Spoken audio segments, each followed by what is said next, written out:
Amen. Bonjour à tout le monde. Bonjour à tous ceux qui sont en salle avec moi. Et bonjour à tous ceux qui sont déjà connectés. Que ça vous bénisse abondamment.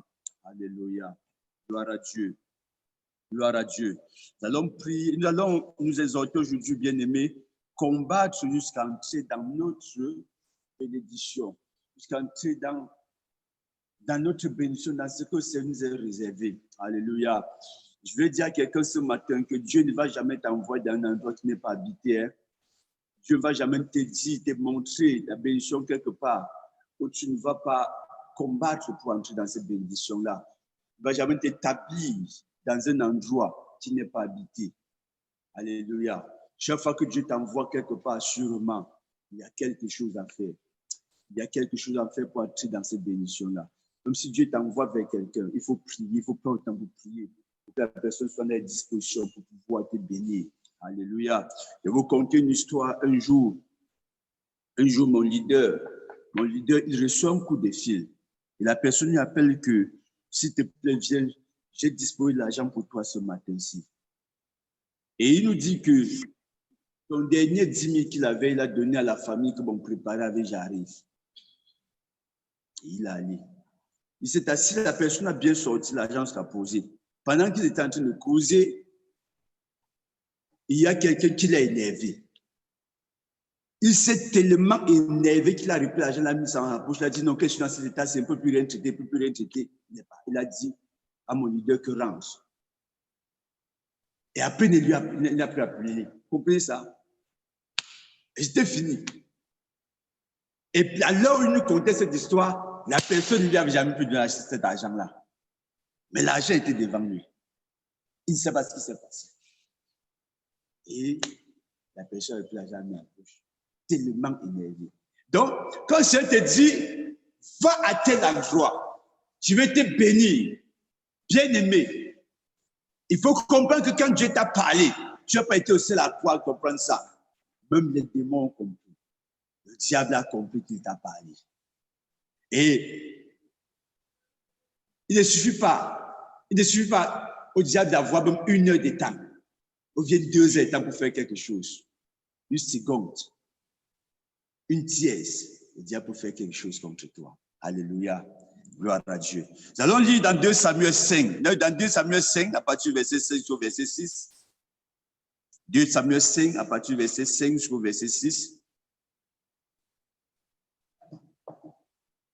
La Bible dit, à Hébron, il régna sur Juda 7 ans et 6 mois.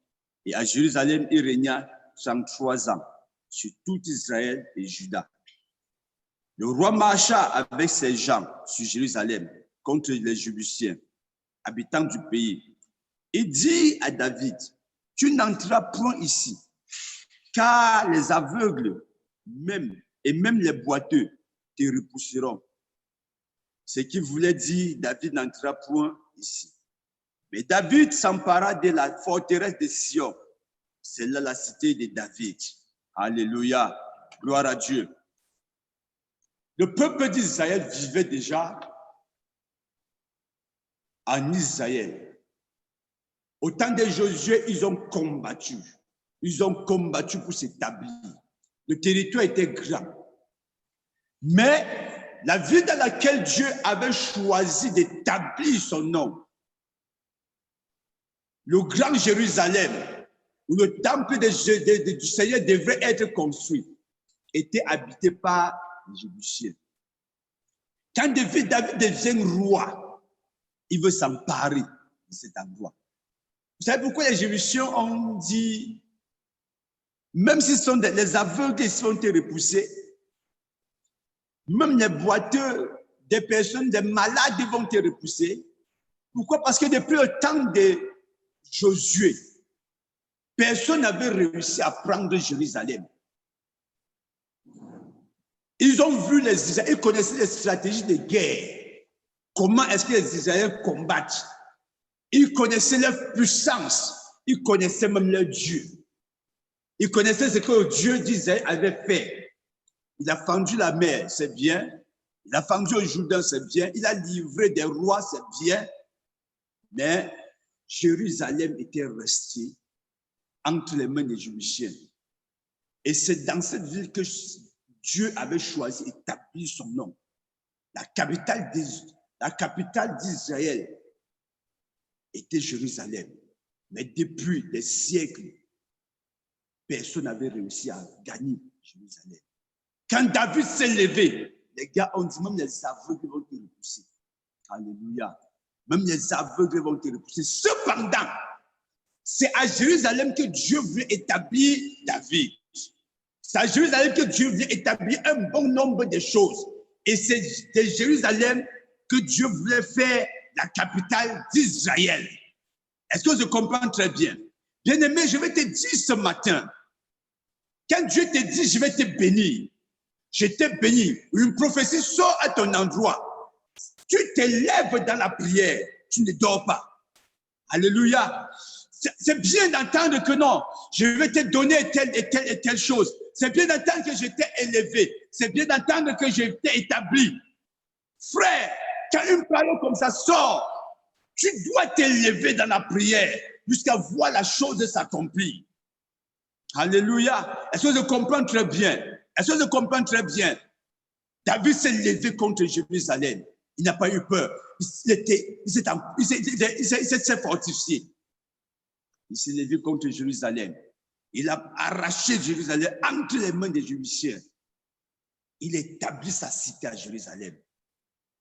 Il fait que David dort. Il fait que David dit que ici, là, non, je ne peux pas. Ou bien que David se rappelle même toutes les victoires que les Jébusiens ont eues sur Jérusalem, sur Israël. Tu ne pouvez pas entrer dans sa bénédiction. Pour entrer dans ta bénédiction, bien-aimé, tu dois être un guerrier. Et je vais te dire une chose ce matin, il y a bénédiction et bénédiction. Alléluia. Il y a bénédiction et bénédiction. La bénédiction des 100 francs ne ressemble pas à la bénédiction d'1 million. La bénédiction d'1 million ne ressemble pas à la bénédiction de 100 millions et d'1 milliard. Il faut être un guerrier. Nous sommes un peuple de guerriers. Ne l'ignore jamais. Ne crois jamais que même traverser la route est facile. Alléluia. Ne crois jamais que même traverser la route est facile. Où le Seigneur est en train d'établir. Il y a des forces et des puissances qui habitent dans ce lieu, qu'on appelle les pharaons. Ils doivent mourir. Ils doivent tomber. Est-ce que je comprends très bien? C'est extrêmement important, bien-aimé. Lorsque Dieu dit à David, David a eu une réflexion un jour. Il réfléchit. Il dit, j'habite une très belle maison. Mais le Seigneur, lui, il habite une tente. Et lorsqu'il a dit ça, frère, le Seigneur a été étonné au ciel. Et il s'est levé. Il a dit à Nathan, va dire à David que comme tu as pensé comme ça pour moi, sur ton trône, il y aura toujours un héritier. Quand le prophète Nathan est venu dire à David, tout de suite David s'est levé. Ce n'a pas été un sujet de commentaire que vraiment, non, David s'est levé. Il est entré dans la prière. Il a commencé à prier. A dit au Seigneur, Seigneur, je n'étais pas dans ton conseil quand tu as parlé. Maintenant, comme tu as parlé, fais-le. N'oublie pas, fais-le, Seigneur. Lève-toi et fais-le. Fais-le. Lorsque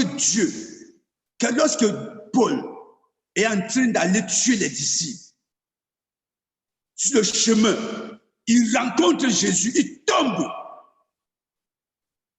Quand il se relève, il a entendu une voix qui lui a dit, tu as souffert pour moi. Il veut ouvrir les yeux, il ne voit plus. La Bible dit, il est directement entré dans le jeûne et la prière. Alléluia. Directement. Il ne s'est pas lamenté. C'est pourquoi tu m'as rendu aveugle. C'est pourquoi non. Il est entré directement dans le jeûne et la prière. 3 jours sans manger, sans boire de l'eau. Et au 3e jour, on est venu. Comprenez ça? Alléluia. Toi qui dis, le Seigneur m'a béni. Je suis enfant de Dieu. J'ai été appelé à la bénédiction. Je vais te dire une chose, bien-aimée. Nous sommes un peuple de guerriers. Alléluia. C'est pourquoi nous multiplions des programmes. Nous multiplions des programmes pour prier, pour pour prier, pour bousculer la muraille de ta vie, pour bousculer cette barrière, pour la bousculer chaque mois. On bouscule. Elle va tomber. C'est ce qu'on soit épanoui. Frère, on a prié quelque part pendant plus de 3 ans. Le seul sujet principal était prier contre la sorcellerie. Le seul sujet principal, prier contre la sorcellerie. Prier contre la sorcellerie. On cherche Dieu, Dieu dit prier contre la sorcellerie. Pendant plus de 3 ans. On priait contre la sorcellerie. Pourquoi? Parce que c'était un lieu où les sorciers étaient établis. Et en ce lieu, Dieu voulait bâtir son œuvre. Alléluia. Il voulait bâtir son œuvre. Frère, nous avons commencé un champ missionnaire dans un village, on appelle ce village Poyous. Et c'est sur ordre du Seigneur qu'on allait établir l'œuvre là-bas. Je vais vous conter l'histoire. On allait faire l'agriculture. On s'est levé comme pas faire l'agriculture. Et cette agriculture-là, son but, c'est de soutenir l'œuvre de Dieu parce qu'on prêche dans les prisons et ça demande beaucoup d'argent. On a acheté des hectares de terrain pour commencer l'agriculture. On a commencé à faire l'agriculture. Pendant qu'on était en train de faire l'agriculture, la maison dans laquelle on partait dormir et laisser notre matériel, chaque fois qu'on revenait, on ne retrouvait plus notre matériel. On a eu en pensée de construire une petite baraque pour pouvoir y dormir et aller faire les champs. Pendant qu'on voulait construire, le Seigneur a dit, construisez-moi une grande maison en ce lieu, parce que j'ai un peuple à sauver ici. On a obéi, on a construit sur 150 mètres carrés, avec un espace de culte assez grand. Et pendant 3 ans, on a fait l'agriculture, on n'a pas prêché l'évangile. On a fait l'agriculture, on n'a pas prêché l'évangile. On allait jusqu'à un certain niveau où ça devait déjà commencer à produire des millions et des millions et des millions et des millions. Cette année-là, on a volé toute la récolte. Toute la récolte est partie. Donc, on est revenu au point zéro, sans capital de départ. Toute la récolte est partie. Pendant que je priais, je cherchais Dieu. Je disais, Seigneur, qu'est-ce qui se passe? Seigneur, qu'est-ce qui se passe? Seigneur, qu'est-ce qui se passe? Le Seigneur m'a dit, c'est parce qu'on n'a pas commencé mon œuvre. Il faut commencer mon œuvre à cet endroit-là. Je vous vois trop occupé à faire l'agriculture. Non, ce n'est pas la raison première pour laquelle je veux vous établir là-bas. C'est d'abord mon œuvre. Alléluia. L'année d'après, le Seigneur a suscité des personnes qui ont redonné un capital pour qu'on recommence. On a rendu grâce au Seigneur. Mais pendant qu'on a commencé, ce sont des gens de ce village qui ont commencé à venir nous voir et dire, pasteur, prions, prions, prions, prions. On a des problèmes, priez pour nous. On a commencé à prier. Et puis j'ai rencontré 2 sœurs en Christ dans ce village qui m'ont dit, pasteur, on nous a dit que vous êtes pasteur, mais depuis là, on n'entend pas, on n'avait pas parlé de Jésus ici. Nous faisons 14 km aller-retour, 28 km pour aller faire des cultes et ça nous coûte énormément. Alors que si vous avez commencé l'église en ce lieu, on devait venir persévérer. Pendant que j'étais en train de travailler au champ, un mondain est venu m'a dit, pasteur, je sais que la maison que vous avez construite là-bas, c'est pour l'église. Et pourquoi on ne priez pas là-bas? Vous devez commencer à prier. Et je suis rentré et dit aux autres que non, vraiment, ce que j'entends là-bas en Poyos, le Seigneur est prêt déjà à faire quelque chose. On est rentré, on a annoncé sur mon village que désormais on va prier. On a demandé au village, on a fait une concertation avec le village que vous aimez qu'on prie souvent quel jour. Ils ont choisi le jour. On les a dit à partir de la semaine prochaine, on va commencer à prier. Ils sont venus 18. Après, ils sont venus 22. La semaine d'après, ils sont montés à 35. La semaine passée, on était là-bas 60 personnes, bien-aimées. Dans la même salle, à moins de 3 mois. 60 personnes. Mais je vais vous dire une chose. Chaque fois que je suis allé dans ce village-là, je suis rentré, il y a toujours eu un problème. Soit en route, soit pendant qu'il soit là-bas, soit quelques temps après, il y a toujours un problème. Pour dire quoi? Parce que ce lieu dans lequel Dieu est en train d'établir son œuvre, c'est un lieu qui a été d'abord habité. Est-ce que je comprends très bien? C'est un lieu de bénédiction. La croissance est grande. Parce que moi, ça fait longtemps que je n'ai pas vu une église grandir aussi rapidement que celle-là. Mais en ce lieu-là, il y a des choses terribles. Des choses terribles. La semaine, il y a quelques semaines, je suis entré. À peine je voulais me déshabiller. Je ne sais pas ce qui s'est passé. J'ai levé mes yeux au mur. J'ai vu la queue d'un serpent qui sortait. Parce que la queue du lézard est différente de celle du serpent, qui sortait d'un par un. Et j'ai dit à l'enfant avec qui j'étais, il y a le serpent dans la maison. Je suis sorti chercher au bâton. Et je crois que c'était un seul serpent. Mais il y en avait deux. Et pas de petits calibres. Alors j'ai tué. Quand j'ai tué, un est tombé. Je n'ai pas su qu'il était tombé. Il est tombé à côté de mes habits. Il n'était pas mort. Alors j'ai pris le premier, je suis allé dehors avec. Quand je rentre, je vais m'habiller. Je lance un coup d'œil, je vois un autre. Ah, Seigneur Dieu. Si j'avais avancé sur mon premier, il me mordait. Mais Dieu m'a protégé ce jour-là. Frère, et ce n'est pas la première fois qu'on tue les serpents à cet endroit-là. Nous sommes partis de ce village un jour. À 18 h, c'est 74 km pour Yaoundé. 75 km autant pour moi. On est parti de 18 h, on est arrivé à Yaoundé à 2 h la nuit. Panne de voiture, difficulté à gauche, à droite. Dernièrement, je suis rentré avec un mal au dos, comme si quelqu'un m'avait poignardé. Et jusqu'à l'heure où je parle là, je traîne encore ce mal-là. Il est en train de diminuer, mais il traîne. La semaine passée, c'est la matinée qui m'a coupé le genou. Comme pour vous dire, bien aimé, le lieu où Dieu a choisi de t'établir, là-bas, il y a la guerre. Alléluia, il y a la guerre. Frère, nous sommes un peuple de guerriers. Tu dois apprendre à faire la guerre du Seigneur. Alléluia. Tu dois apprendre à être un guerrier à un niveau élevé. Un jour, j'ai voyagé avec un biroir. Et dans la voiture du biroir, il y avait les armes. Et je lui ai posé une question. Est-ce qu'il t'est arrivé de tuer quelqu'un? Il me dit, oh, j'ai tué tellement. Et il m'a conté une histoire. Il me dit, un jour, j'ai cogné quelqu'un de la voiture, il est mort. Et quand j'ai cogné cette personne dans ce village-là, la population s'est levée contre moi. Et quand la population venait avec les matchs, les goudins, j'ai foncé dans la voiture, j'ai pris l'arme. J'ai enroulé les balles comme ça sur mon bras. J'avais l'arme comme ça, la population était devant. Et je leur ai dit, si quelqu'un avance, je vais d'abord tuer en série avant que les secours n'arrivent. Il a appelé la gendarmerie. Quand la gendarmerie venait, la population était en face, il était avec l'arme comme ça là. Pourquoi? Parce qu'un bureau bien-aimé, quand ça se gâte, avant que ses amis n'arrivent, alléluia, avant que ses amis n'arrivent, il a déjà combattu correctement.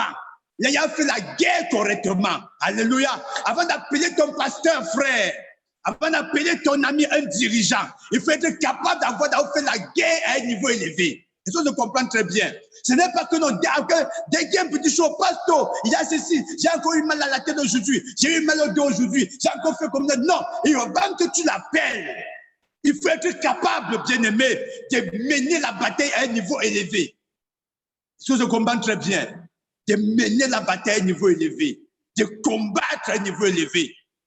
Le bureau nous a dit, avant que nos amis n'arrivent sur le terrain, avant qu'on ne me tue, je tue au moins 20, au moins 25 ou 30 personnes, s'il y a la possibilité. Ils sont formés pour ça. Alléluia. Ils sont formés pour ça. Nous sommes un peuple de guerriers. Et là où Dieu a choisi d'établir, soit il y a peut-être les hôtels familiales.